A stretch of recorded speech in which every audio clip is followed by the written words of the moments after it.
प्रेम कृपा दया सर्वांगी सुंदर उठशेंदुराची उठशेंदुराची कंठी जळके माळ मुक्ताभरणाची जय देव जय मंगलमूर्ती दर्शन मात्रे मन पावना मूर्ती जय देव जय मंगलमूर्ती ओ श्री मंगलमूर्ती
तुझला श्री कृष्ण प्रेम दे मजला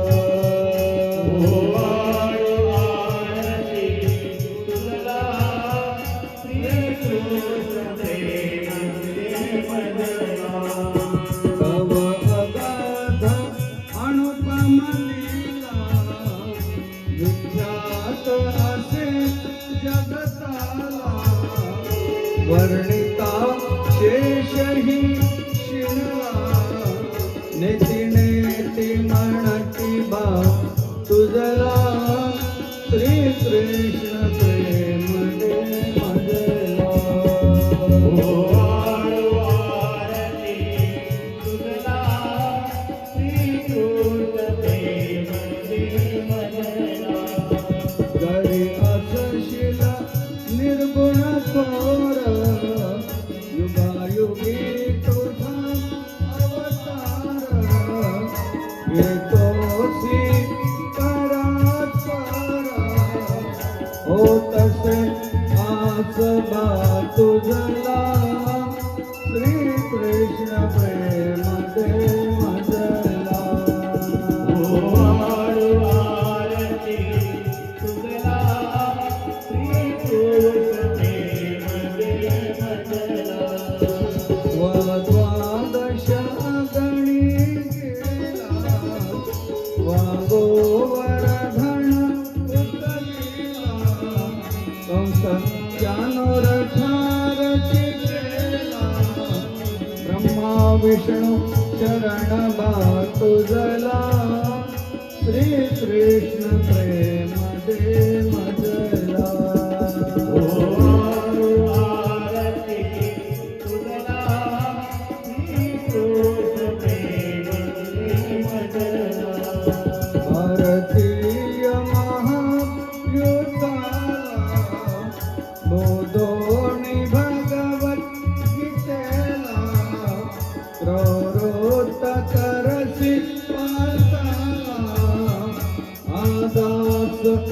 वंदितो तुझला श्री कृष्ण प्रेम दे मजला ओवाळो आरती तुझला श्री कृष्ण प्रेम दे मजला ओवाळो आरती तुझला श्री कृष्ण प्रेम दे मजला ओवाळो आरती तुझला श्री कृष्ण प्रेम दे मजला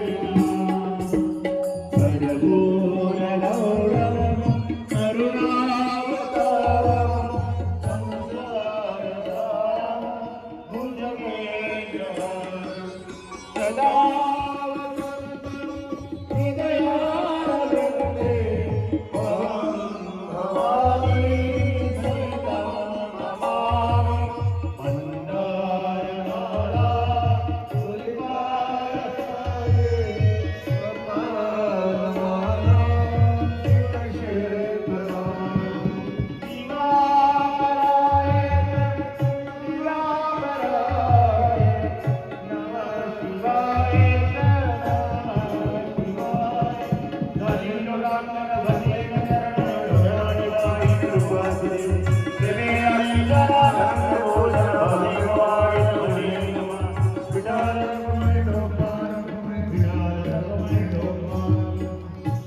असदगिरी समस्यात् कज्जलं सिन्धुपात्रं सुरवरतरुशाखा लेखनी पत्रमर्वी लिखति यदि गृहीत्वा शारदा सर्वकालं तदपि तव गुणानामीशं पारं नयत् गोपाल कृष्ण भगवान भागवत भगवान की जय।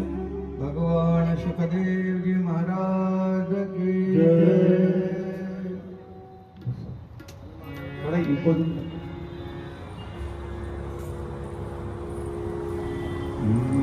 नाशाय श्रीकृष्णाय वयं नमः।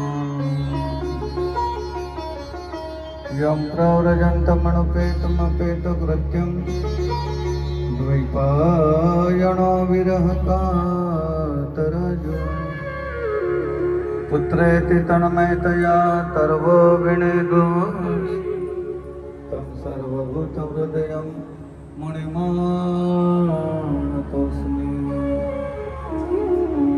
नैमिषे सुतमसेनं अभिवाद्य महामतिं तथाय तुभ्यं नारायणं नमस्कृत्यं नरं चैव नरोत्तमं देवी सरस्वती व्यासं ततो जयमुदीरये।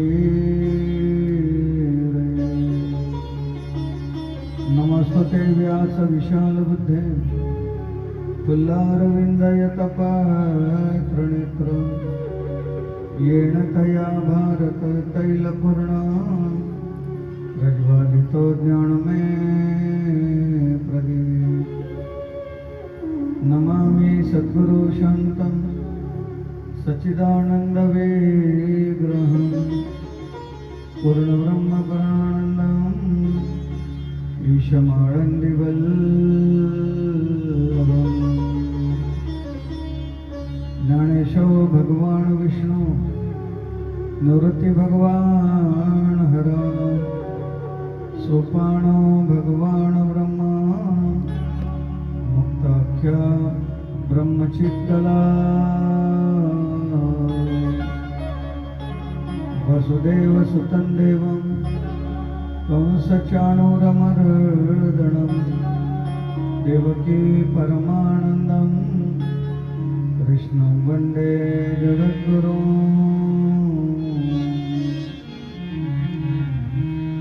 कृष्णाय वासुदेवाय हरये परमात्मने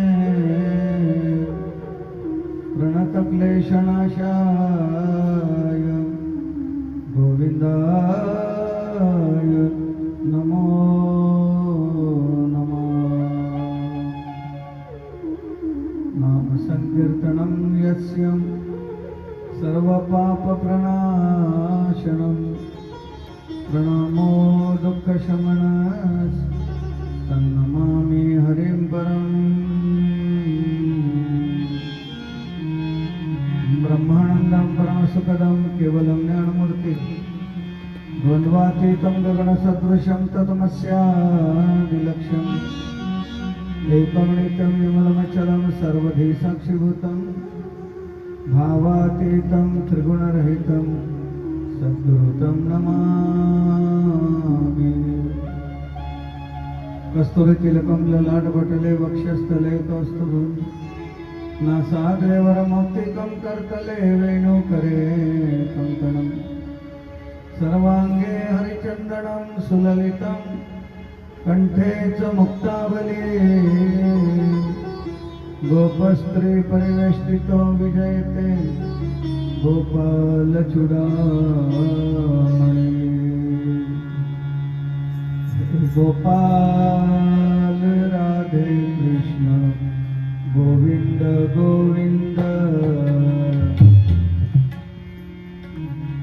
हे गोपाल राधे कृष्ण गोविंद गोविंद हे गोपाल राधे कृष्ण गोविंद गोविंद हे गोपाल राधे कृष्ण गोविंद गोविंद राधे गोविंद गोविंद कृष्ण गोविंद गोविंद राधे गोविंद गोविंद कृष्ण गोविंद गोविंद राधे गोविंद गोविंद कृष्ण गोविंद गोविंद राधे गोविंद गोविंद कृष्ण गोविंद गोविंद हे गोपाल राधे कृष्ण गोविंद गोविंद हे गोपाल राधे कृष्ण गोविंद गोविंद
गोविंद गोविंद राधे गोविंद गोविंद कृष्ण गोविंद गोविंद राधे गोविंद गोविंद कृष्ण गोविंद गोविंद राधे गोविंद गोविंद कृष्ण गोविंद गोविंद राधे गोविंद गोविंद कृष्ण गोविंद गोविंद राधे गोविंद गोविंद कृष्ण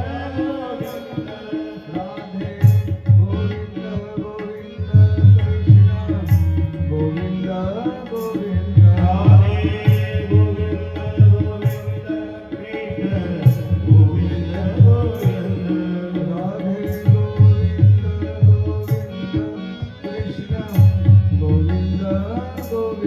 राधे गोविंद गोविंद कृष्ण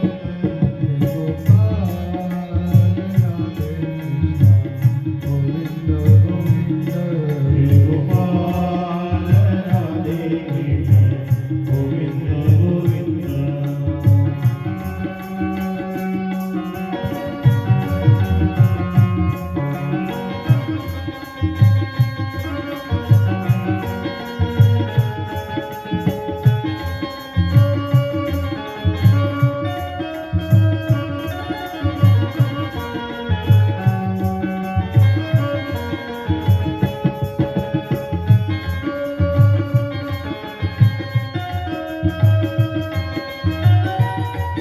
राधे गोविंद गोविंद कृष्ण गोविंद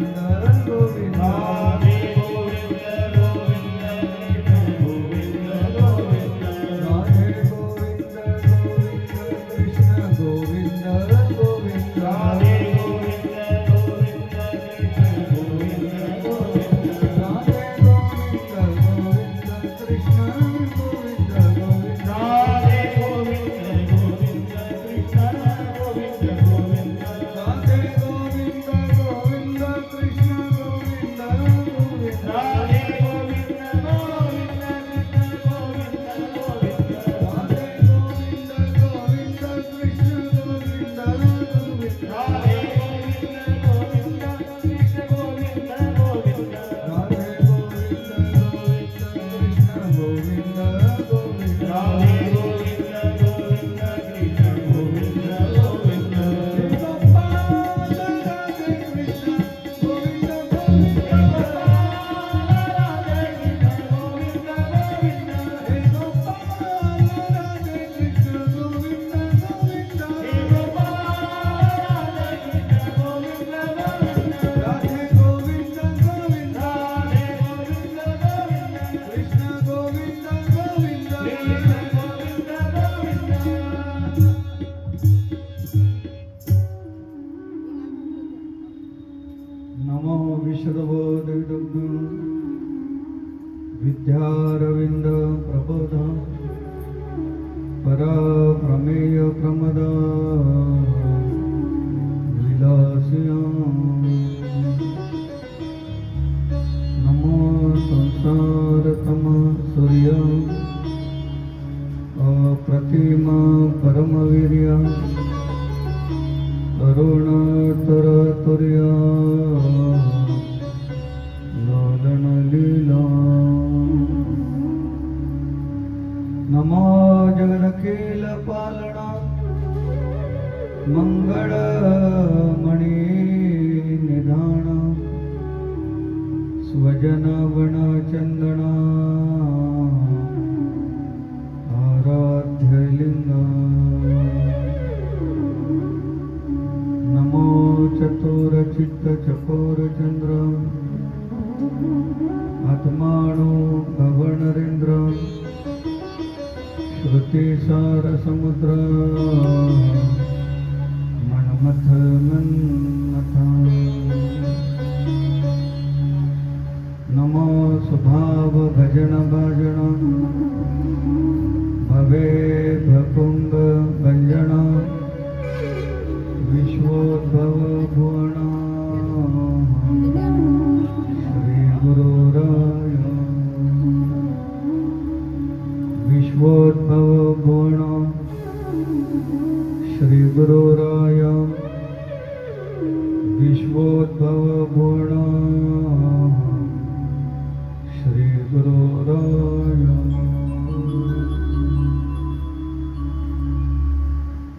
परमपिता पांडुरंग परमात्मा परम मंगलमय परात्पर अखिलेश्वर अकारण करुणा वर्णालय भक्तवंचित कल्पतरू श्री तडिजूर विडंगी पीतांबरधारी कृपा सिंधु भगवान श्री कृष्ण उमापति भगवान महादेव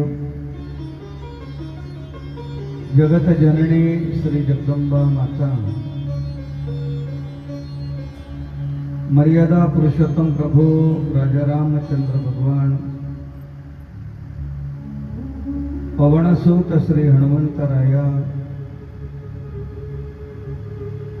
ज्ञानियांचे राजे श्री संत ज्ञानेश्वर महाराज जगद्गुरु श्री संत तुकाराम महाराज यांच्या पावन सानिध्यामध्ये व आपण सर्व महानुभावांच्या पावन उपस्थितीमध्ये या कथेच्या मुख्य यजमान आमच्या भगिनी श्रीमती ललिताताई दिलीपजी घाटोळे आणि संपूर्ण घाटोळे परिवाराच्या माध्यमातून श्रीमती ललिता ताईंचे दिवंगत सुपुत्र स्वर्गीय श्री अक्षय दिलीपरावजी घाटोळे यांच्या पुण्यस्मरणाच्या निमित्ताने वैशाख महिन्याच्या या पवित्र आणि पावन पर्वावर आयोजित करण्यात आलेली ही श्रीमद भागवत ज्ञान कथा या ज्ञान कथेमध्ये आपण श्रीमद भागवत महापुराणावर थोडं चिंतन करीत आहोत. श्री भागवताची कथा नैमिषारण्यामध्ये सूतमुनी शौनकादिकांना ऐकवतात.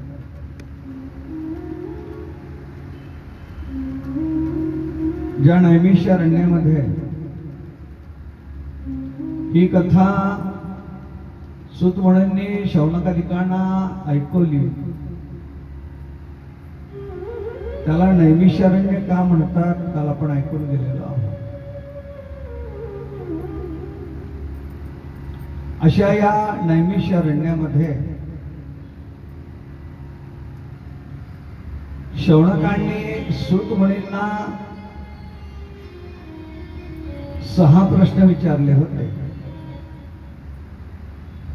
आणि या 6 प्रश्नाचंच उत्तर सूतमुनी शौनकादिकांना श्री भागवताच्या माध्यमातून देतात. पहिला प्रश्न विचारलेला आहे तत्र तत्रा जस्मान युष्मण भवता यज्ञिच्छितम पुंसामेकांततः श्रेयस्तन्न शंसितुमर्हसि. हा पहिला प्रश्न आहे. म्हणजे याचा अर्थ असा होतो की मनुष्याला मोक्षाचं साधन काय आहे. तुम्ही आम्ही कथा कशासाठी ऐकतो आहोत. कथा का ऐकावी. कथा ऐकल्याचं फळ काय आहे. आमच्या ललिता ताईने या ठिकाणी हे कथेचं आयोजन केलेलं आहे आणि या आयोजनासाठी त्यांनी लाखो रुपये खर्च केलेले आहे. कथा करणं हे काही साधारण नाहीये. गरीबाच्या एका लग्नाला जेवढा खर्च येतो की नाही तेवढा खर्च एका कथेला येतोय. आपण सर्वजण या ठिकाणी आलेला आहात. आपल्या बसण्याची व्यवस्था त्यांनी केलेली आहे. आपल्याला ऊन लागू नये, पाऊस लागू नये, वारा लागू नये म्हणून या ठिकाणी मांडवाची व्यवस्था केलेली आहे. उन्हाळ्याचे दिवस आहेत, उन्हाचा ताप होऊ नये म्हणून कूलरचीही व्यवस्था केलेली आहे. माझा आवाज तुमच्यापर्यंत योग्य पद्धतीने पोहोचावा म्हणून साऊंडचीही व्यवस्था, लाऊडस्पीकरचीही व्यवस्था त्या ठिकाणी केलेली आहे. ही सर्व व्यवस्था जी काही केल्या जाते ही काही फुकट केल्या जाते का बरं? याला पैसा लागतो मला. आणि म्हणून मी आता सांगून गेलो की गरिबाच्या लग्नाला जेवढा पैसा लागतो तेवढाच पैसा एका कथेला लागतो. मग एवढा पैसा खर्च करण्याचं कारण काय? एवढ्या पैशात त्या तर मस्त परदेशात जाऊन फिरून आले असते. एवढ्या पैशात तर त्यांनी मजा मारली असती. हे खाऊ दे, ते खाऊ दे, ही साडी घेऊ दे, ती साडी घेऊ दे. पण हा एवढा खर्च करण्याचं कारण काय? तर कारण एकच आहे महाराज,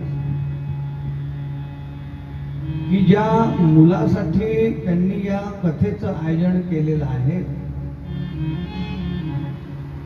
त्या मुलाला त्या ठिकाणी मोक्षाची प्राप्ती व्हावी. मुलालाच त्या ठिकाणी मोक्षाची प्राप्ती व्हावी असं नाही, तर त्यांचंही समोरचं आयुष्य व्यवस्थितपणे चालावं, त्यांचंच आयुष्य व्यवस्थितपणे चालावं एवढंच नाही, तर जे जे इथे श्रवण करायला येतात यांच्यावरही परमात्म्याची कृपा व्हावी. हे तीन उद्देश त्या ठिकाणी एक प्रकारे ठेवून या कथेचं आयोजन करण्यात आलेलं आहे. भाग्यवंता घरी भजन कीर्तन, भाग्यवंता घरी भजन कीर्तन, भाग्यवंता घरी भजन पूजन, भाग्यवंता घरी भजन कीर्तन, माझी वाट पाहे रघुनंदन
भागवताच्याच घरी त्या ठिकाणी कीर्तन वगैरे. तुला तिकडे कोण घुमवणार का? चिपकला तर वाराही नाही उठणार ना तो. चिपकला तर वाराही नाही उठणार. आपल्याला जरा कार्य करून ठेवलं. पाणी भरायला पाणी नाही भरलं सकाळपासून फुलं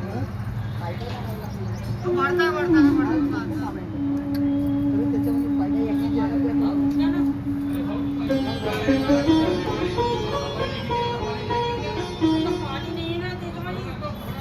शादी तो चल रही है ना दादा, ऐसा मत करो ना. जगरात चलते प्रोग्राम में मत करो ऐसे.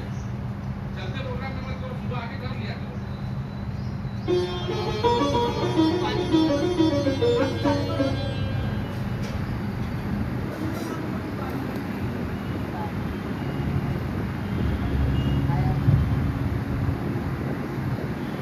भाग्यवंता घरी भजन कीर्तन त्याची वाटप आहे रघुनंदन.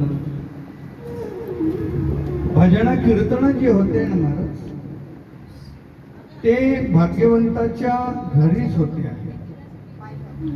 भागवतामध्ये त्या ठिकाणी वर्णन आलेलं आहे. कथा भागवतस्यापि नित्यं भवति यदगृहे तदगृह तीर्थरूपं हि वसतां पापनाशनम्.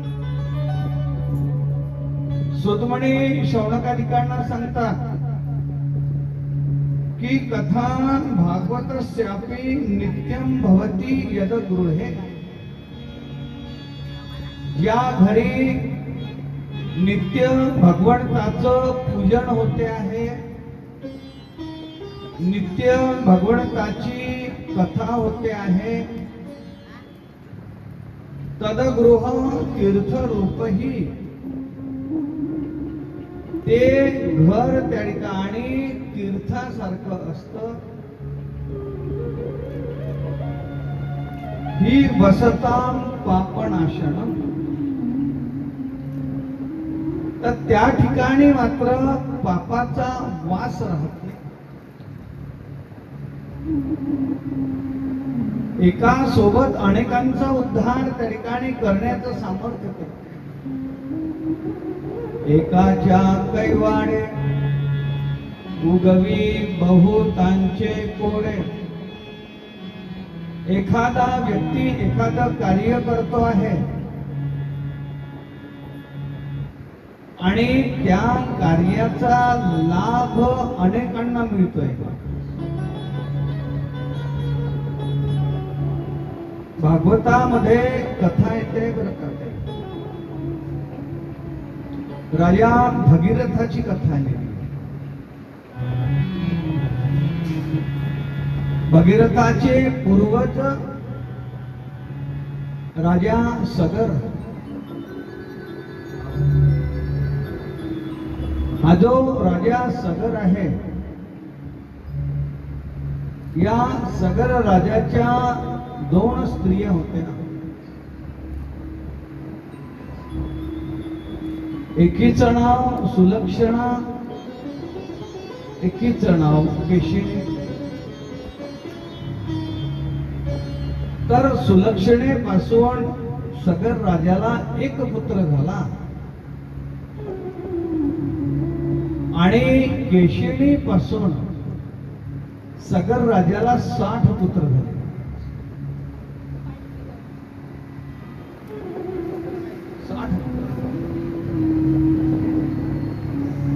अशा या 60 पुत्रांचा पिता राजा सगर ज्यावेळेस राजाने त्या ठिकाणी यज्ञाचं आयोजन केलं आणि यज्ञाचं आयोजन केल्याच्या नंतर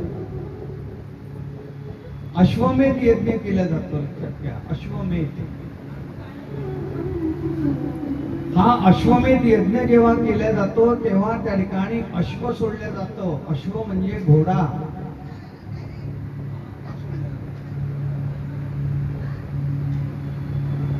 आणि अश्वमेध करून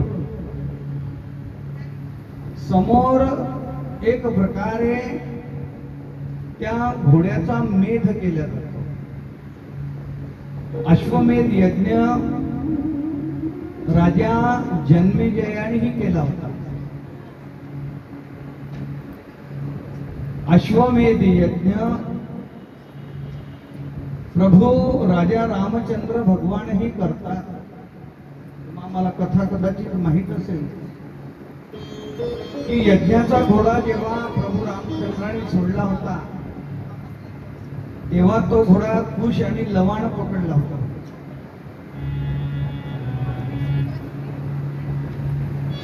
या अश्वमेधामुळेच राजा जन्मेजयालाही शाप मिळाला होता.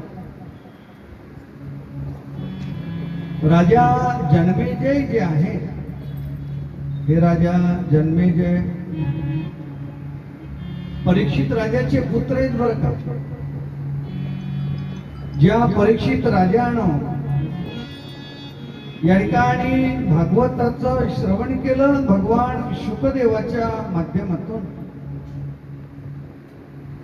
या शुकदेवाच्या माध्यमातून ज्या परीक्षित राजानं भागवत त्या ठिकाणी श्रवण केलेलं आहे, या परीक्षित राजाचे हे पुत्र आहेत महाराज राजा जन्मेजय. असं म्हणतात की एकदा राजा जन्मेजय हे सभेमध्ये बसलेले असताना त्या ठिकाणी भगवान वेदव्यास आले आणि भगवान वेदव्यास जेव्हा आलेले आहेत तेव्हा भगवान वेदव्यास त्या ठिकाणी म्हणायला लागले की हे राजा, समोर तुझ्यावर फार मोठं संकट येणार आहे बरं का, आणि म्हणून तू सावध राहा. ऋषींना त्या ठिकाणी येणारे संकट कळतात. ते हे राजा, तुझ्या राज्यामध्ये त्या ठिकाणी जो बाजार भरतो आहे त्या बाजारामध्ये त्या ठिकाणी घोडे विकायला येतील बरं का.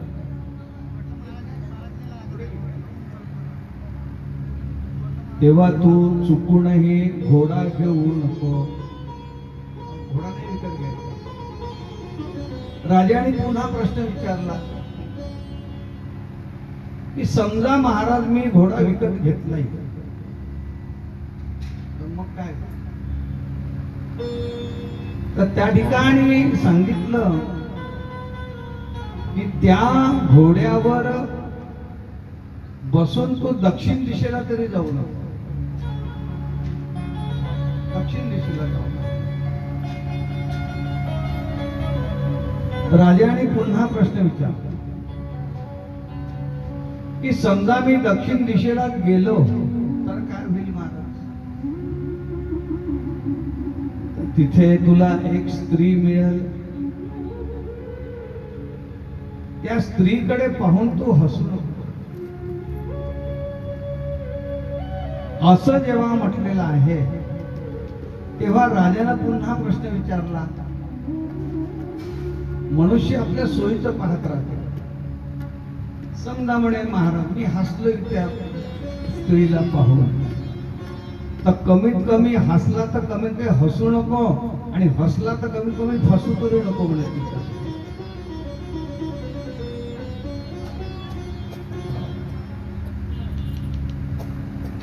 भगवान वेदव्यास राजा जन्मेजयाला सावध करत. कसं असते ज्ञानेश्वर महाराज सांगतात, भोग्य ते त्रिशुद्धी न चुके आणि बुद्धीही होणारा सारखे ठाके. माझ्या कपाळी पिटावे लोके ते लोटेल काह्या. जे जे लिहिले संचिती ते ते न चुके कल्पांती. तुमच्या आमच्या नशिबामध्ये जे जे लिहिलेलं आहे तुम्ही कितीही प्रयत्न करा महाराज, ते घडल्याशिवाय राहत नाही. तेव्हा राजा म्हणायला लागला की ठीक आहे मी फसलोय तिच्यासोबत तर कसं करू? म्हणे कमीत कमी फसला पण तिच्याशी लग्न तरी करू नको. राजा जनमेजण विचारलं ठीक आहे म्हणे केलंही लग्न. मग म्हणे लग्न जर केलं तर कमीत कमी त्या ठिकाणी यज्ञ तरी करू नको. अश्वमेध यज्ञ करू नको.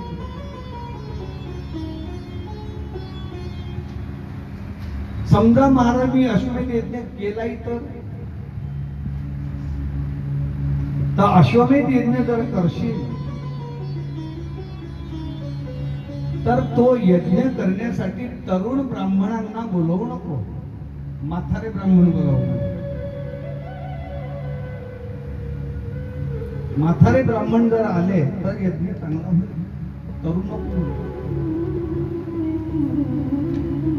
समजा महाराज तरुण जर बोलवले तर काय होईल? राजा प्रत्येक गोष्टीचा त्या ठिकाणी पर्याय शोधतोय. भगवान वेदव्यास सांगितले ज्या राजा परीक्षितीनं भगवान शुकदेवाच्या मुखातून भागवत ऐकलं, या परीक्षित राजाचा हा पुत्र आहे राजा जन्मेजय, यांनी सर्पयज्ञ केला होता. सर्पयज्ञ का केला आपण सांगू? अश्वमेध यज्ञ तरी करू नको, केला तर कमीत कमी ब्राह्मण तरुण बोलवू नको. समजा तरुण ब्राह्मण जर बोलवले तर कमीत कमी त्यांच्यावर रागावू तरी नको.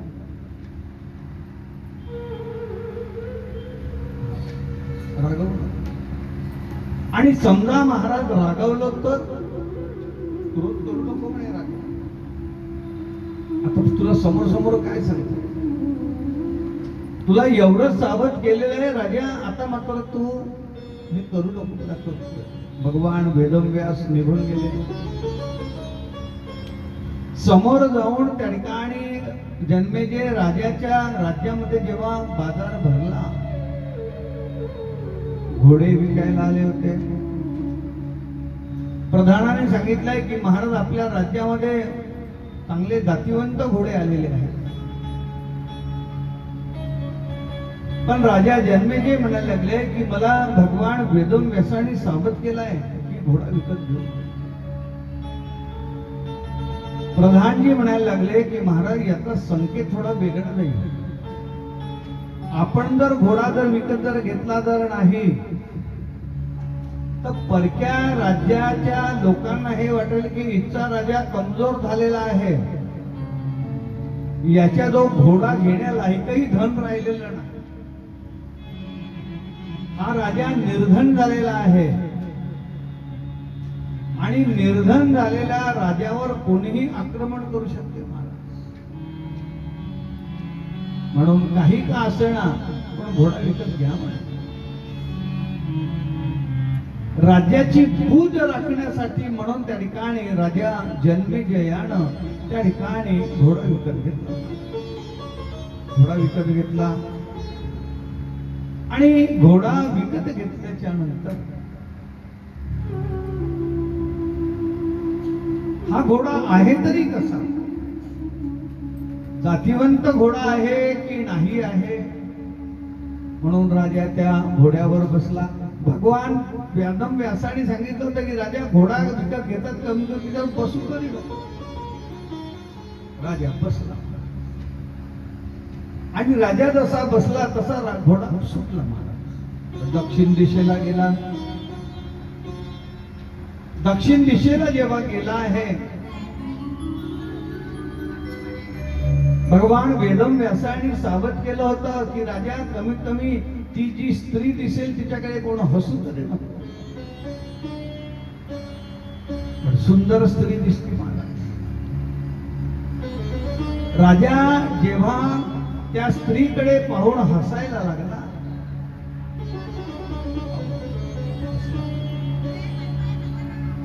ज्यावेळेस त्या ठिकाणी तो हसतो आहे, करून गडबड पाणी घाल.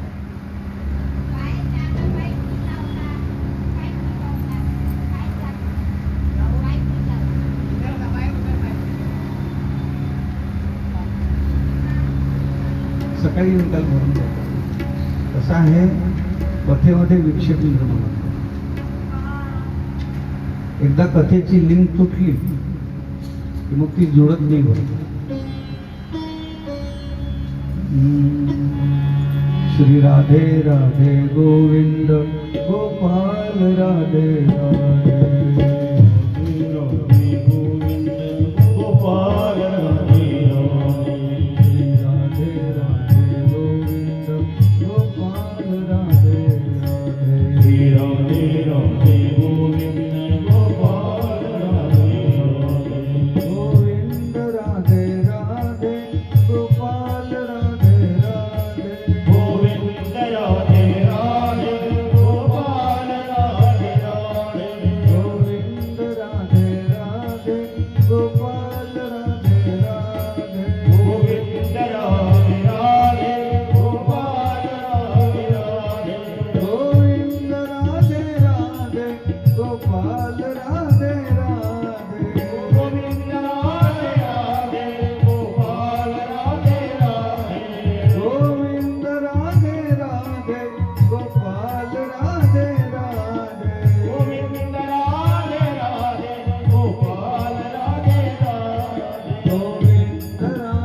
राधे राधे गोविंद राधे राधे गोपाल राधे राधे. गोविंद राधे राधे गोपाल राधे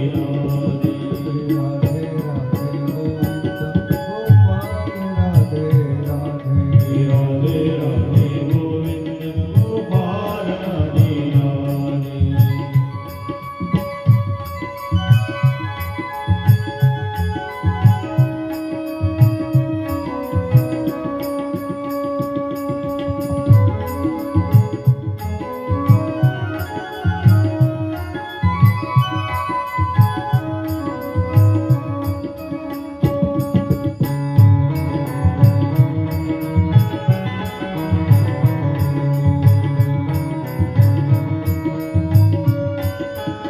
गोपाल राधे राधे गोपाल राधे राधे गोविंद राधे राधे गोपाल राधे राधे.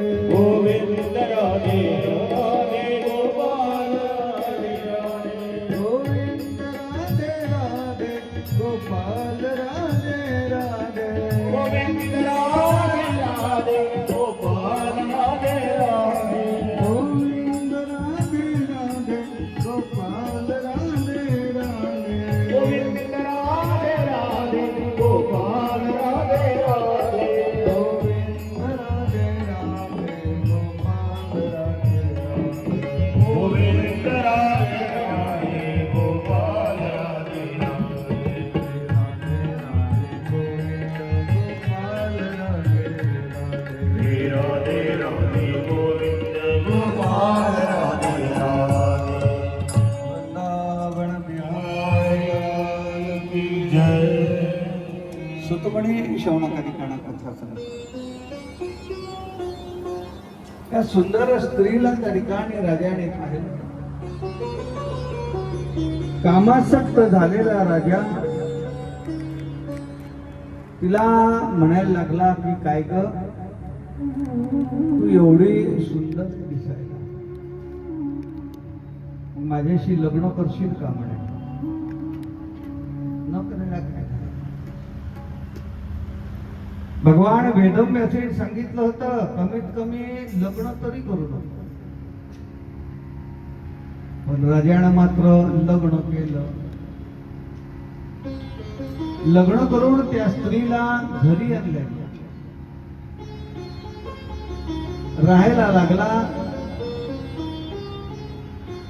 आणि आता मात्र त्या ठिकाणी अश्वमेध यज्ञ तरी करायचा नाही. पण प्रधान म्हणायला लागले की महाराज, आपण अश्वमेध यज्ञ जर केला जर नाही तर दुसऱ्या राज्यामध्ये त्या ठिकाणी असणाऱ्या राजाला त्या ठिकाणी वेगळा संकेत आहे की हा तुझ्या निर्धन झालेला आहे म्हणून. आपण पाहतोय हे मोठे मोठे जे देश आहेत, हे देश आपला त्या ठिकाणी ताकद दाखवण्यासाठी वेगवेगळे प्रयोग करतात. आता हे जे काही मिसाईल झालेले आहेत, हे जे काही अणुबॉम्ब झालेले आहेत, हे कशासाठी? की आम्ही बलवान आहोत, आम्ही सर्वगुण संपन्न आहोत हा संदेश देण्यासाठी म्हणून हे होतं. मोठे मोठे देश त्या ठिकाणी ऑलिम्पिकचा खेळ आयोजित करतात. मोठे मोठे देश त्या ठिकाणी एक प्रकारे खेळणं जे काही आहे, क्रिकेट म्हणा, हे जे म्हणा, ते म्हणा, व्हॉलीबॉल म्हणा, फुटबॉल म्हणा, हे खेळ त्या ठिकाणी आयोजित करतात. त्याचं कारण जर काही जर असेल तर आम्ही त्या ठिकाणी धनसंपन्न आहोत हे दाखवण्यासाठी केले जाते. जे गरीब देश आहेत ते काहीच नाही करत, कारण की ते कार्य करायलाही त्या ठिकाणी धन भरपूर लागते. हे काही गरीब देश आहे. गरीब देश कुठेही असं कार्य करतात. बरं, ऑलिम्पिकचे खेळ म्हणा, तसं आपण आता पाहिलं. आता आम्ही मागच्याच वर्षी त्या ठिकाणी श्रीलंकेला जाऊन आलो. श्रीलंका हा देश अतिशय गरीब आहे महाराज. तर श्रीलंकेनं कधी ऑलिम्पिकचं आयोजन केलं नाही. श्रीलंकेनं कधी त्या ठिकाणी मिसाईल बनवले नाही. श्रीलंकेनं त्या ठिकाणी अणुबॉम्बही बनवले नाही. कारण की त्यांच्याजवळ जे धन आहे ते सीमित आहे. अणुबॉम्ब जर बनवतो तर पूर्ण राष्ट्राचं धन त्याच्यात चालले, आम्ही निर्धन होऊन जाऊ ना. हे अतिशय गरीब देश आहेत काही काही, की जे काहीच करू शकत नाही. पण जे बलाढ्य देश आहेत, हे बलाढ्य देश मात्र त्या ठिकाणी या कार्यक्रमाचं आयोजन करतात. तसा प्रधान म्हणायला लागला की हे राजा, आपण जर कदाचित त्या ठिकाणी एखाद्या कार्यक्रमाचं आयोजन जर नाही जर केलं तर आपण त्या ठिकाणी निर्बल आहोत हे कळलं ना. भागवतातलं उदाहरण सोडून ते आम्ही तुम्हाला आताच उदाहरण सांगतो. अमेरिकेसारखा त्या ठिकाणी बलाढ्य देश 4-5 महिन्यांपूर्वी त्यानं एका देशावर आक्रमण केलं. ज्या देशाचं नाव आहे व्हेनेझुएला. मी बातम्या जर पाहत असेल तर सांगतो, आणि नुसत्या सिरियल जर पाहत जर असाल तर मग तुम्हाला काहीच नाही समजतं. आमच्या काही राजकारणातले आहेत त्यांना कळते त्या गोष्टी.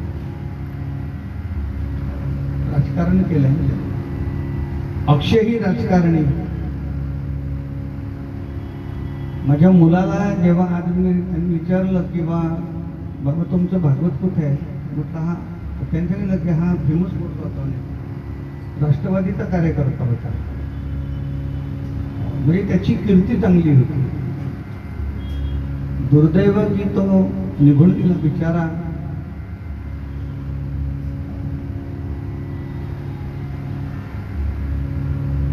परंतु व्हेनेझुएला नावाचं जे एक राज्य आहे, देश आहे, त्या देशावर आक्रमण केलं अमेरिकेने, आणि त्याचा जो राष्ट्राध्यक्ष आहे त्याच्या हातात हातकड्या घालून त्याला अंदर केलं.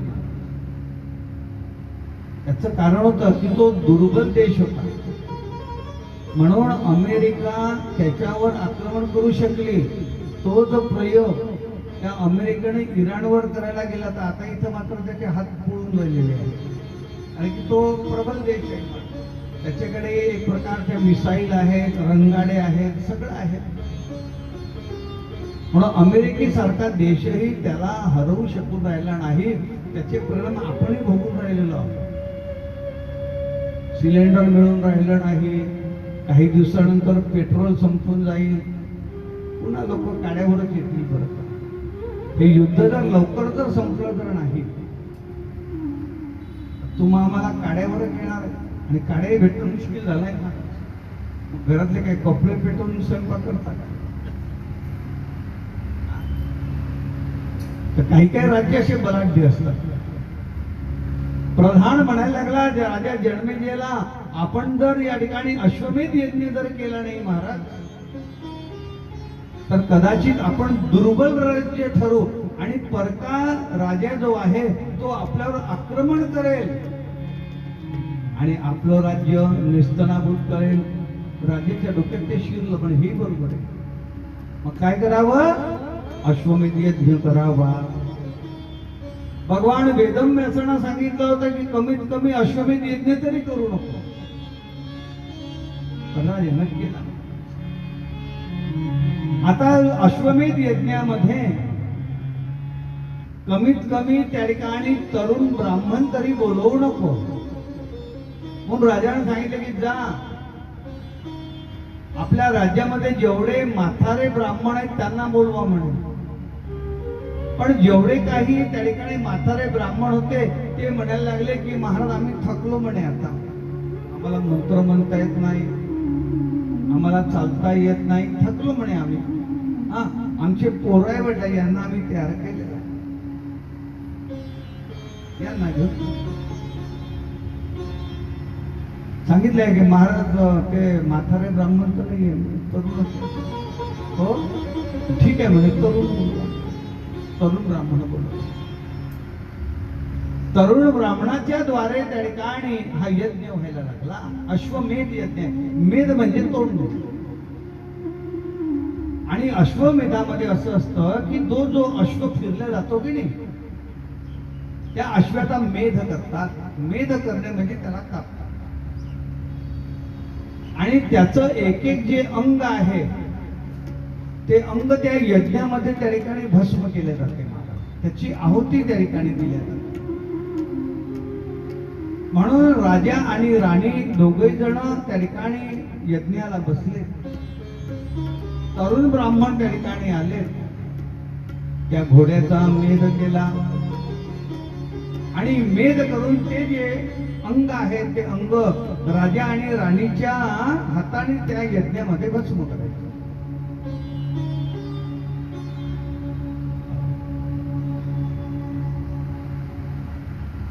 तेव्हा त्या घोड्याचा मेध केला महाराज आणि एक एक अंग त्या घोड्याचं राजा आणि राणी त्या ठिकाणी त्या यज्ञात टाकायला लागले. तर घोड्याचा मेध करता करता समोर जाऊन त्या ब्राह्मणाने त्या घोड्याचं लिंग कापलं आणि घोड्याचं लिंग कापून ते राणीच्या हातामध्ये दिलं आणि मंत्र म्हणायला लागले.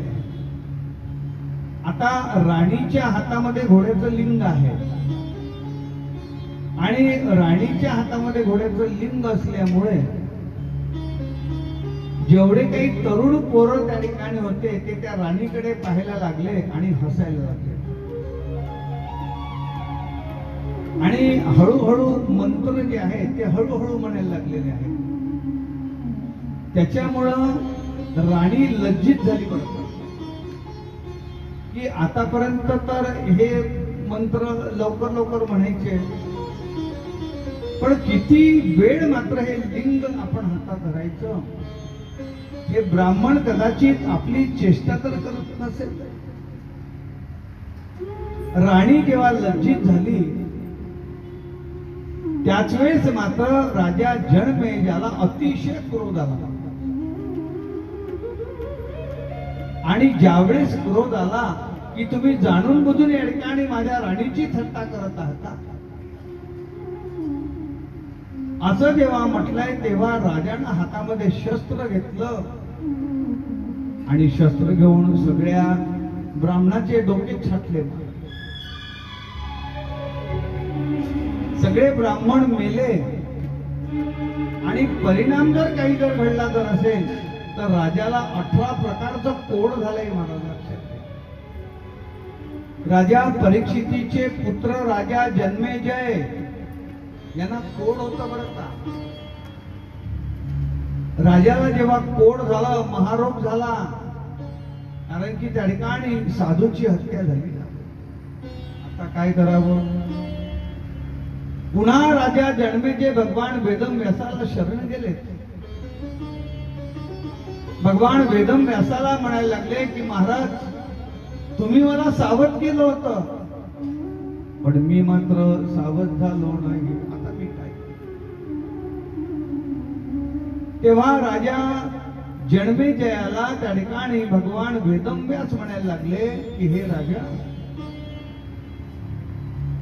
मी तुला पहिलेच सांगितलं होतं, पण तू ऐकलं नाही ना. आता कमीत कमी एक काम तरी कर. माझं तर शक्य होत नाही, पण माझा एक शिष्य मी तुझ्याकडे पाठवतो आहे, वैशंपायन. या वैशंपायन राजाकडून त्या ठिकाणी शिष्याकडून तू महाभारताचं श्रवण कर बरं का. लक्षात आणि लक्षात घे, महाभारताचं श्रवण करताना ही कथा श्रद्धेने ऐकायची. जो कोणी महात्मा आपल्या इथं कथा सांगायला येतोय ना, त्याची कथा श्रद्धेने ऐकायची असते. पण मग त्याची कथा जर श्रद्धेने जर ऐकायची जर असेल तर तो महात्माही तसाच बोलवावा लागतो. मग कथा जर करायची जर असेल तर कोणाला त्या ठिकाणी बोलवावं, कोणाच्या हातून त्या ठिकाणी कथा करावी, त्याचे नियम भागवतामध्ये सांगितलेले आहेत. अनेक धर्म विभ्रांता स्त्रैणा पाखंडवादिना शुकशास्त्र कथोच्चारे त्याज्यास्ते यदि पंडिता. सुतमणी शौनकाधिकांना सांगतात, अनेक धर्म विभ्रांता स्त्रैणा पाखंडवादिना. धर्मांधाने गोंधळात पडलेले जे लोक आहेत त्यांना त्या ठिकाणी कथा करायला बोलावू नये. कथा त्यांच्या हातूनच ऐकावी. जे धर्मवान आहेत त्यांच्या हातून. स्त्रैणा म्हणजे स्त्री लंपट. जे स्त्री लंपट आहे त्यांच्या मुखातून कथा ऐकू नये. पाखंडवादीना जे नास्तिक आहेत त्यांच्या मुखातून कथा ऐकू नये. ते विद्वान जरी असले तरी कथा सांगण्यासाठी त्यांना नेमू नये. भागवतामध्ये त्याचा स्पष्ट उल्लेख आहे. अनेक धर्म विभ्रांता स्त्रैणा पाखंडवादीना शुकशास्त्र कथोच्चारे त्याजास्ते यदि पंडिता. तो पंडित जरी असला, तो विद्वान जरी असला, पण धर्मांधाने जर तो गोंधळला जर असेल, धर्म जर त्याला कळत जर नसेल, तो नास्तिक जर असेल तर त्याच्या हाताने कथा ऐकू नये. राजा आणि मग आपण असा एखादा सुंदर महानुभाव जर तिथे बोलावला आणि त्याच्या हातून जर आपण जर कथा ऐकली तर कमीत कमी त्या कथेमध्ये संशय तरी घेऊ नये. कथा ही श्रद्धेने ऐकावी. भागवतामध्ये वर्णन आलेलं आहे. ज्यावेळेस गोकर्णाने धुंदुकारीला कथा ऐकवली होती तेव्हा ती कथा ऐकून फक्त धुंदुकारीचाच उद्धार झाला होता. इतर ऐकणाऱ्यांचा उद्धार झाला नव्हता. तेव्हा जिथं जे काही सर्व लोक बसलेले आहेत त्यांनी विचारलंय की महाराज कथा तर आम्ही ऐकली, पण धुंदुकारीचा फक्त उद्धार का झालेला आहे, आमचा उद्धार का झाला. तेव्हा गोकर्ण ठिकाणी उत्तर दिलेलं आहे श्रवणं समभागेण सर्वेषामिह दृश्यते फलभेद कुतो जाता प्रब्रुवन्तु हरिप्रिया। श्रवणस्य विभेदेन फलभेदोऽत्र संस्थिता श्रवणं तु कृतं सर्वेण तथा मननं कृतं। काहीतरी कथा ऐकायची म्हणून ऐकत जर असाल तर त्याचं फळ मिळत नाही। कथा जर ऐकायची जर असेल तर एकाग्र चित्ताने कथा ऐका आणि ज्याच्या मुखातून आपण कथा ऐकतो आहोत ती कथा त्या ठिकाणी भक्तिभावाने ऐका। संशय घेऊ एका जनार्दनी संशय सांडोणी दृढ धरी मणी ज्ञानेश्वरी। नाथ महाराज सांगतात का संशय घेऊ नये। ज्ञानेश्वरी वाचताना संशय नको। एका जनार्दनी न घ्यावा संशय निश्चयसी होय हरी। संशय घेऊ नये। तर राजा मी वैशंपायनाला पाठवतो आहे त्याच्या हातून तू त्या ठिकाणी महाभारताचं श्रवण कर पण श्रवण करताना संशय घेऊ नको। 18 प्रकारचं कोड झालं होतं राजा जन्मेजयाला आणि महाभारतामध्ये 18 पर्व आहेत बरं का। राजा तेथे बसला आणि रोज एक पर्व त्या ठिकाणी ऐकायचा। शेवटचं पर्व जेव्हा आलं तेव्हा महाभारताच्या युद्धामध्ये कुरुक्षेत्रमध्ये हे युद्ध झालेले। अधिक मासामध्ये आमची कथा आहे बरं का कुरुक्षेत्र। आणि त्या कुरुक्षेत्रामध्ये भागवताची कथा नाहीये महाभारतावरच आम्ही त्या ठिकाणी प्रवचन करणार। कशा प्रकारे महाभारत घडलं कोण कोण त्या ठिकाणी युद्धामध्ये मारलं गेलं कशा कशा प्रकारे त्या ठिकाणी युद्ध झालं ही सर्व कथा अधिक मासाच्या निमित्ताने कुरुक्षेत्रावर होणार पुढच्याच महिन्यात 6 जून ते 14 जून पर्यंत फक्त 5 दिवसाची कथा घेतली महाभारताची। तर ज्यावेळेस त्या ठिकाणी कौरव पांडवांचं युद्ध सुरू झालं तर ज्या हत्तीवर बसून महारथी त्या ठिकाणी यायचे ना तर भीम त्या ठिकाणी त्या हत्तीला पकडायचा गरगर गरगर फिरवायचा आणि वर फेकायचा। काल वैशंपायन सांगायला लागले की ते वर फेकलेले हत्ती कधी खाली आलेच नाही अंतराळात अडकले।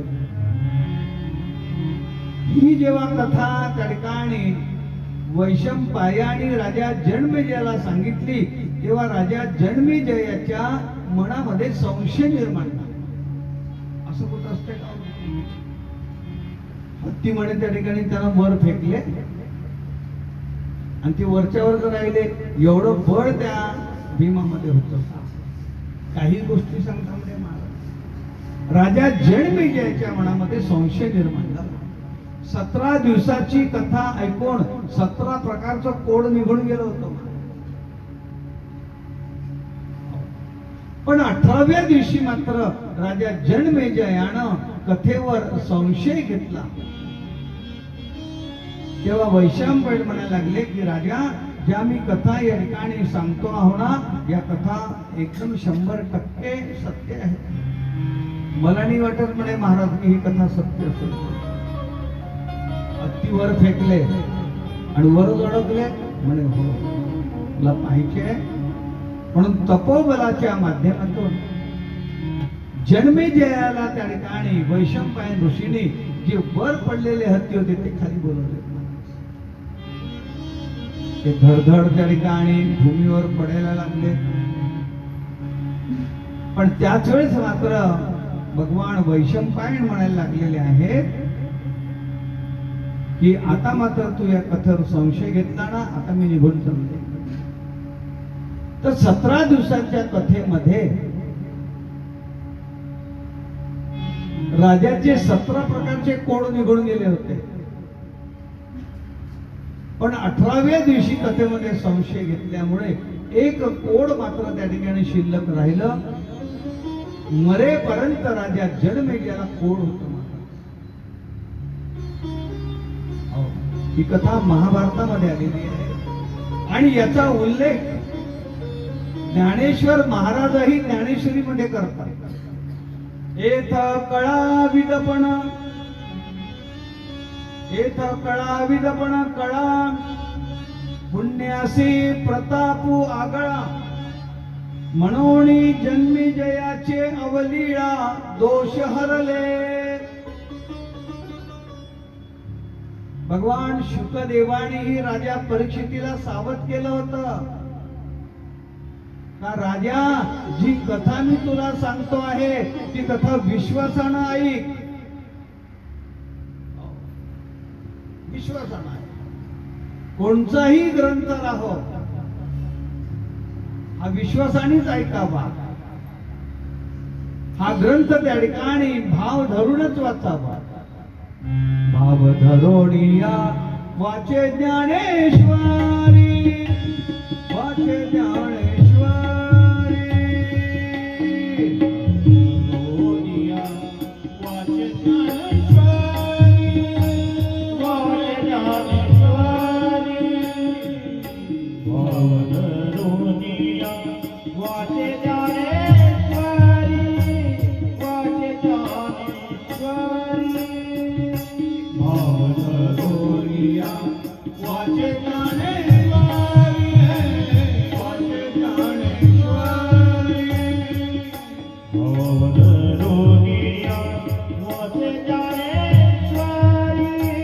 वाचे ज्ञानेश्वरी. कृपा करी हरी दयावरी, कृपा करी हरी दयावरी, कृपा करी हरी दयावरी. आपण सांगे तो श्री विष्णू, सांगे तो श्री विष्णू. आपण सांगे तो श्री विष्णू, सांगे तो श्री विष्णू. सांगे तो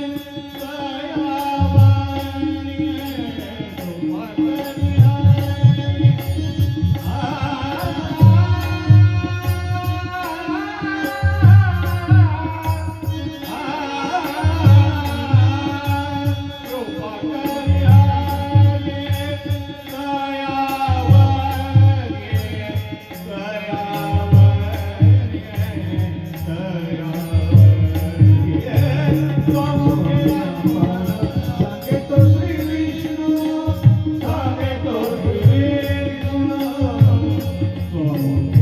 आपण सांगे तो श्री विष्णू, सांगे तो श्री विष्णू.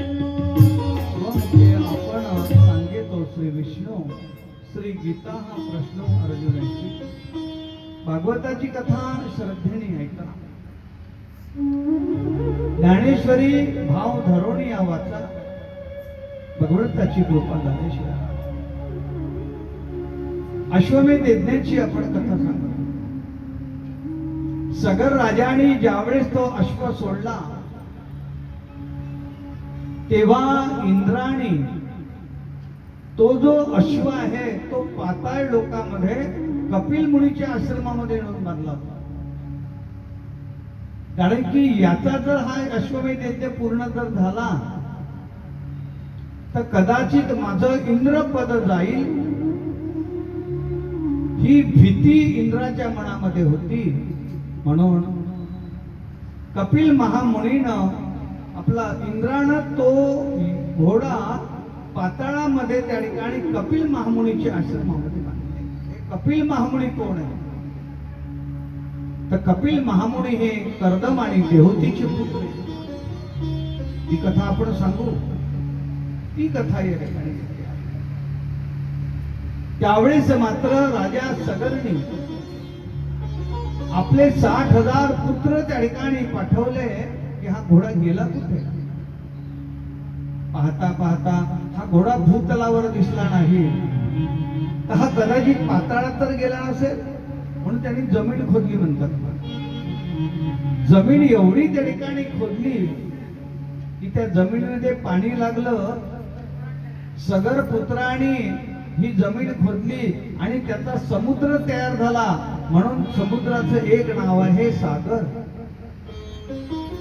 त्या सागर हे सागर हे नाव सगर पुत्रावरून पडले. मग ती जमीन जी खोदली होती त्यांना पाणी लागलं, त्याचं सागर झाला. मग ती माती काय केली, त्याचे पहाड तयार झाले. तर आपल्या या भूतलावर पहाडही आहेत आणि या भूतलावर समुद्रही आहे, सागरही आहे. जेव्हा त्या ठिकाणी गेले पाहतात तर कपिल मुनीच्या आश्रमामध्ये त्या ठिकाणी हा घोडा बांधला होता. हा घोडा जेव्हा तिथे बांधलेला आहे तेव्हा या सगर पुत्रांना क्रोध आला आणि या सगर पुत्रांनी पाहिलं की या कपिल मुनीनं हा घोडा चोरून आणला म्हणून कपिल मुनीला त्या ठिकाणी बोलायला लागलेले आहे. कपिल मुनी अतिशय क्रोधायमान झाले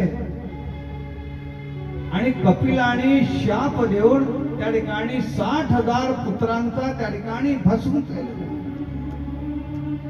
क्रोध झाला कपिल महामुनीसी, तेने भस्म केले सगरासी. नारदे कुबेर पुत्राशी वृक्षत्वासी आणले. नारदानं कुबेराच्या पोरांना शाप दिला होता, तर त्यांना वृक्ष केलं होतं. आणि कपिलानं 60,000 ऋषींना त्या ठिकाणी या पोरांना शाप दिला, तिच्याले भस्म केलं. घोडाही गेला आणि मुलंही गेले. म्हणून त्या ठिकाणी सगर राजाने आपला जो दुसरा मुलगा आहे त्या मुलाचा एक मुलगा ज्याचं नाव आहे अंशुमन. अंशुमनाला पाठवला की अंशुमन तू जा आपल्या काका लोकांचा शोध कर घे. म्हणून अंशुमन जेव्हा त्या ठिकाणी आले पाहतात तर घोडा हा कपिल महामुनीच्या आश्रमामध्ये बांधला होता आणि तिथे राखड पडली होती. जेव्हा त्याने विचारलंय की महाराज हा घोडा इथे कसा काय आला आणि ही राखड कोणाची, तेव्हा कपिल महामुनी म्हणायला लागले की म्हणे हे राजा हे तुझे काका लोक आहेत, याने माझ्यावर चोरीचा आरोप लावला आणि म्हणून हे भस्म झालेले आहे. तेव्हा त्या ठिकाणी अंशुमन रडायला लागला.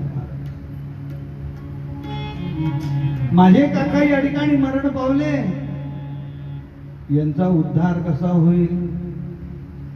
तेव्हा ते म्हणायला लागले कपिल महामुनी की या भूतलावर जर गंगा जर तू जर आणली यांचा उद्धार त्या ठिकाणी होईल. म्हणून अंशुमन त्या ठिकाणी तपश्चर्या करायला लागला महाराज. पण अंशुमनाची तपश्चर्या सफल झाली नाही. अंशुमन मेला. मग आपले पूर्वज आहे ना, यांचा उद्धार करायचा आहे ना. म्हणून अंशुमनाचा जो पुत्र आहे दिलीप, हा दिलीप त्या ठिकाणी तपश्चर्या करायला बसला. दिलीपनेही त्या ठिकाणी तपश्चर्या केली, पण दिलीपची ही त्या ठिकाणी जीवनयात्रा संपली. दिलीपही मरण पावला. त्या ठिकाणी एक प्रकारे ती यात्रा सफल, तो तपश्चर्या सफल झाली नाही. आणि म्हणून मग दिलीपचा जो पुत्र आहे राजा भगीरथ, राजा भगीरथ तपश्चर्या करायला बसले. आणि ज्यावेळेस राजा भगीरथ तपश्चर्या करायला बसले त्यावेळेस मात्र त्या ठिकाणी ही गंगा प्रगट झाली. आणि गंगा जेव्हा प्रगट झालेली आहे तेव्हा राजा भगीरथ म्हणतात की हे आई तू प्रगट हो, चल म्हणे भूतलावर. तेव्हा गंगा म्हणायला लागली की मी जर इथे जर आली तर हा पृथ्वी माझा भार सहन करू शकणार नाही. मग तू एकच काम कर, तू भगवान शिवाची आराधना कर. आणि भगवान शिवाची आराधना करून ही गंगा त्यांना त्यांच्या जटेमध्ये धारण करायला लाव. आणि मग भगवान शिव ही गंगा त्या ठिकाणी प्रगट करेल बरं का. म्हणून भगीरथ जे आहेत ते राजा भगीरथ त्या ठिकाणी भगवान शिवाची आराधना करतात, भगवान शिवाचं त्या ठिकाणी नमन करतात महाराज.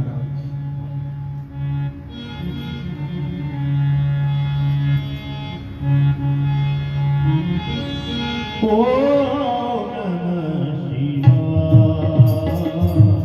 ओम नमः शिवाय, ओम नमः शिवाय, ओम नमः शिवाय, ओम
भागीरथी जय गंगे भागीरथी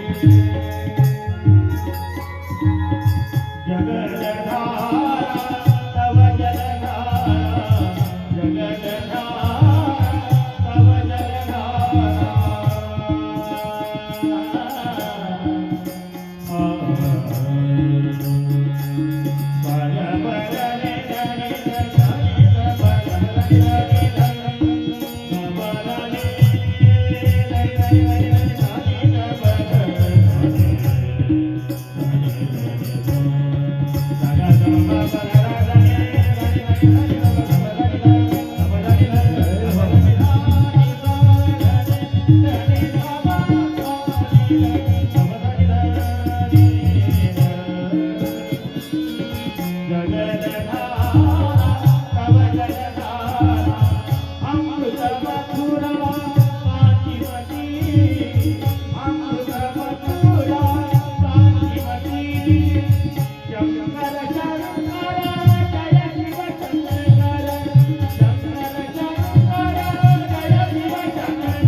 गंगा मैया की जय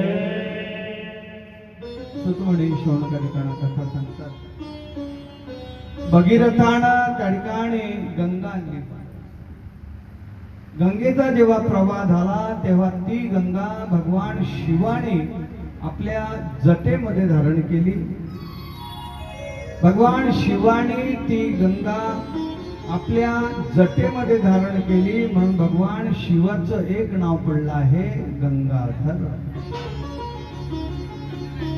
7 प्रवाहाने ही गंगा जेव्हा प्रकट झाली तेव्हा ती गंगा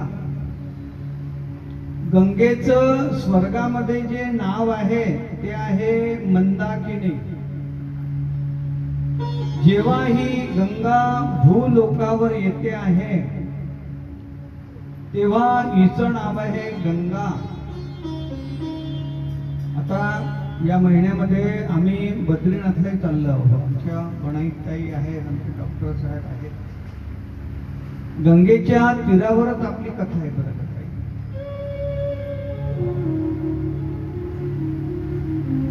तिचं नाव अलकनंदा आहे.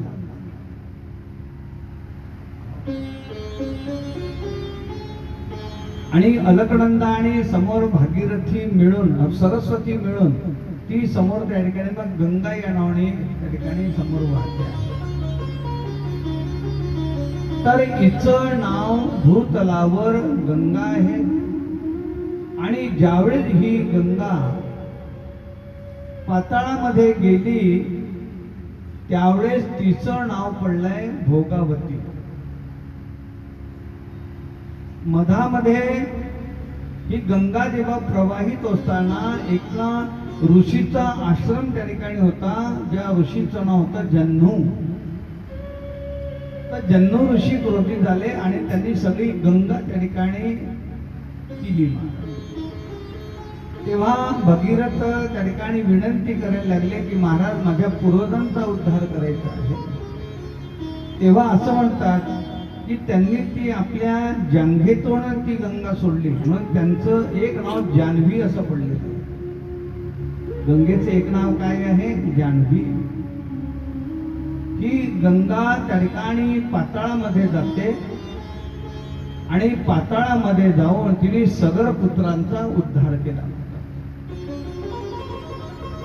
म्हणजे या सगर पुत्रांचा उद्धार करण्यासाठी अंशुमनला तपश्चर्या करावी लागली, दिलीपला तपश्चर्या करावी लागली, भगीरथाला तपश्चर्या करावी लागली. आणि या 3 पिढी तपश्चर्या केल्याच्या नंतर या गंगेने मात्र त्या ठिकाणी सगर पुत्रांचा उद्धार केला. आता एकच या ठिकाणी प्रश्न आहे की ज्या गंगेने सगर पुत्रांचा उद्धार केला ती गंगा आजही तिथे वाहते आहे. आणि जो कोणी या गंगेमध्ये स्नान करतो आहे त्याचाही उद्धार ती गंगा करून राहिलेली आहे ना. असं झालं का की गंगेला भगीरथाने आणलं, त्याच्यामुळे फक्त भगीरथाच्याच वंशाचा उद्धार गंगेने केला नाही. निमित्त जरीही भगीरथाचं जरी ठरलं जरी असलं तरी आजही लाखो लोक त्या गंगेचं स्नान करतात. पापोहम पाप कर्मा पापात्मा पाप संभव त्राहिमाम कुर्मोहम गंगे सर्व पाप हरोद्भवम्. जो या गंगेमध्ये स्नान करतो आहे त्याचं पाप जाते. गंगेमध्ये प्रवेश करताना त्या ठिकाणी तुम्हा आम्हाला 3 देवतांची कृपा होते. गंगेचा संबंध 3 देवाशी येतो आहे, ब्रह्मा, विष्णू आणि महेश. ब्रह्म्याची जी गंगा आहे तर ब्रह्मताना कमंडलू मध्ये ही गंगा आणली होती भगवान ब्रह्मदेवानं. भगवान शिवाच्या डोक्यावर गंगा आहे आणि गंगेचा उगम हा भगवान विष्णूच्या पायापासून झालेला आहे. तर जेव्हा आम्ही गंगेचं स्नान करतो आहोत तेव्हा या 3ही देवाची आपल्याला कृपा होते आहे. 3ही देव आपल्यामध्ये संचरतात. जसं आपण गंगेचं स्नान करायला गेलो तर आपण पहिले पाय टाकतो की नाही गंगेमध्ये. मग पाय जेव्हा आपण गंगेमध्ये टाकतोय तेव्हा गंगा कुठे असते? आपल्या पायापाशी असते. मग आपल्या पायापाशी गंगा जर आहे तर तेव्हा आपण कोण आहोत? भगवान विष्णू. जेव्हा आपण त्या गंगेमध्ये बुडतो, डुबकी लावतो आहे तेव्हा गंगा आपल्या डोक्यावर असते. जेव्हा गंगा आपल्या डोक्यावर असते तेव्हा आपण कोण असतो? भगवान शिव. आणि जेव्हा गंगा पूजनासाठी ती कमंडलू मध्ये भरून आपण आपल्या घरी गंगा आणतो आहोत तेव्हा आपण असतो त्या ठिकाणी ब्रह्मदेव. हे 3ही देवाची कृपा होते. वारे मनता गंगा गंगा वारे मनता गंगा गंगा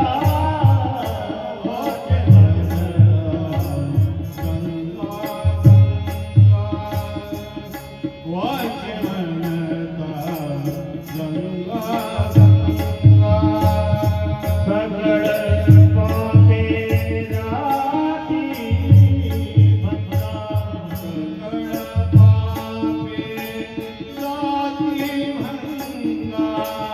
सगळ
आपण जरी तिथे जरी गंगेचं स्नान करायला जरी नाही जाऊ शकलो तरी आपल्या घरी स्नान करताना आंघोळ करताना गंगा गंगा जरी म्हटलं तरी आपले पाप जातात महाराज.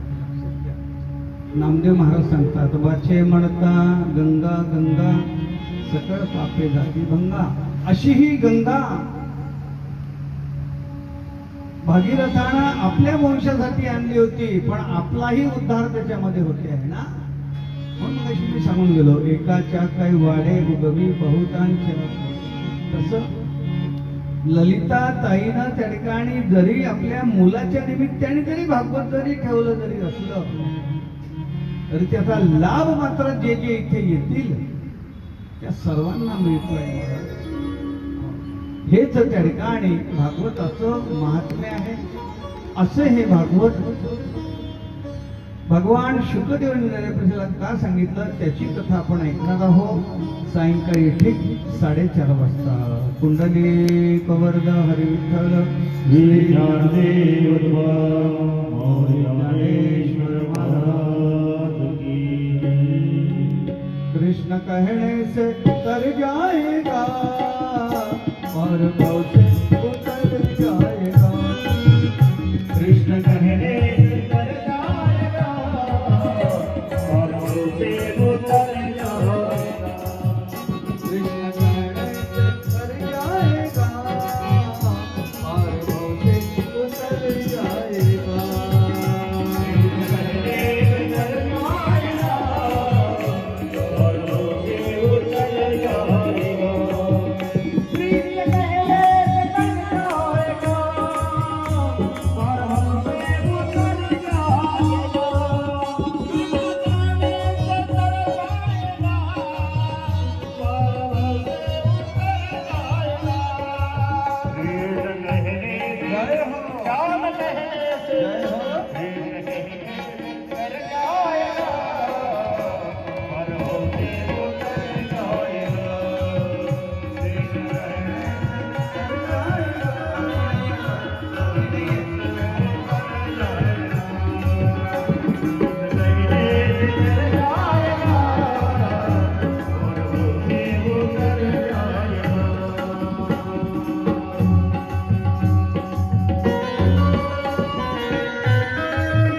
यशोनी मज द्यावे बसागर जे गळांची व्यंकटी सांडू तया सत्कर्मीरती वाढू मुक्ता परस्परे पडू मैत्र जीवांचे दुरितांचे तिमिर जावो विश्व स्वधर्म सूर्य पाहो जो जीवांशील तो ते लाहो प्राणीदात वर्षत सकळ मंगळीश्वर निष्ठांची मांदियाळी अनवरत भूमंडळी भेटतो तयावता कला कल्पतरूचे आरव चेतना चिंतामणीचे गाव बोलती जळर्णव पियुषांचे चंद्रमेजे अलांछन मार्तंड जे तापहीन ते सर्वाये सदा सज्जन सोयरेयो किंबहुना सर्वसुखी पूर्ण होऊने निरोगी भजेलो आदिपुरुषी अखंडित आणि ग्रंथोपजीवी विशेषी लोकी दृष्टादृष्ट विजय होवाय